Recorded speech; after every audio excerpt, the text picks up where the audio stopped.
రెండవ సమూయేలు గ్రంథము 12వ అధ్యాయము. నేను పాపము చేసి తినని దావీదు నాతానుతో అనగా, నాతాను, నీవు చావకుండునట్లు యెహోవా నీ పాపమును పరిహరించెను.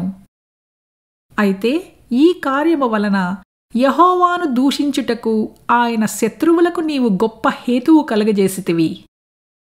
కనుక నీకు పుట్టిన బిడ్డ నిశ్చయముగా చచ్చునని దావీదుతో చెప్పి తన ఇంటికి వెళ్ళెను. యెహోవా ఉరియా భార్య దావీదునకు కనిన బిడ్డను మోతినందున అది బహుజబ్బుపడెను. దావీదు ఉపవాసముండి లోపలికి పోయి రాత్రి అంతయు నేలపడియుండి బిడ్డ కొరకు దేవుని బ్రతిమాలగా ఇంటిలో ఎన్నికయైన వారు లేచి అతనిని నేల నుండి లేవనెత్తుటకు వచ్చిరి కాని అతడు సమ్మతింపక వారితో కూడా భోజనము చెయ్యకయుండెను. 7వ దినమున బిడ్డ చావగా బిడ్డ ప్రాణముతో ఉండగా మేము అతనితో మాటలాడినప్పుడు అతడు మా మాటలు వినకయుండెను.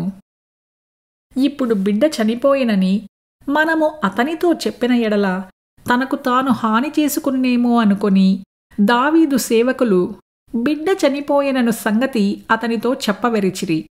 అయితే దావీదు తన సేవకులు గుసగుసలాడుట చూచి బిడ్డ చనిపోయినను సంగతి గ్రహించి, బిడ్డ చనిపోయెనా అని తన సేవకులనడుగగా వారు చనిపోయెననిరి. అప్పుడు దావీదు నేల నుండి లేచి స్నానము చేసి తైలము పూసుకుని వేరు వస్త్రములు ధరించి యెహోవా మందిరములో ప్రవేశించి మ్రొక్కి తన ఇంటికి తిరిగి వచ్చి భోజనము తెమ్మనగా వారు వడ్డించిరి. అప్పుడు అతను భోజనము చేసెను.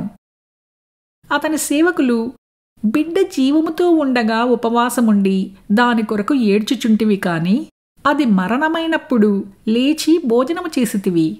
నీవీలాగు చేయుట ఏమని దావీదునడుగగా అతడు, బిడ్డ ప్రాణముతో ఉన్నప్పుడు దేవుడు నా యందు కనికరించి వాని బ్రతికించునేమో అనుకొని నేను ఉపవాసముండి ఏడ్చుచుంటిని.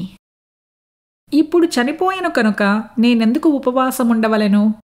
వానిని తిరిగి రప్పించగలనా? నేను వాని యొద్దకు పోవుదును కాని వాడు నా యొద్దకు మరలా రాడని వారితో చెప్పెను.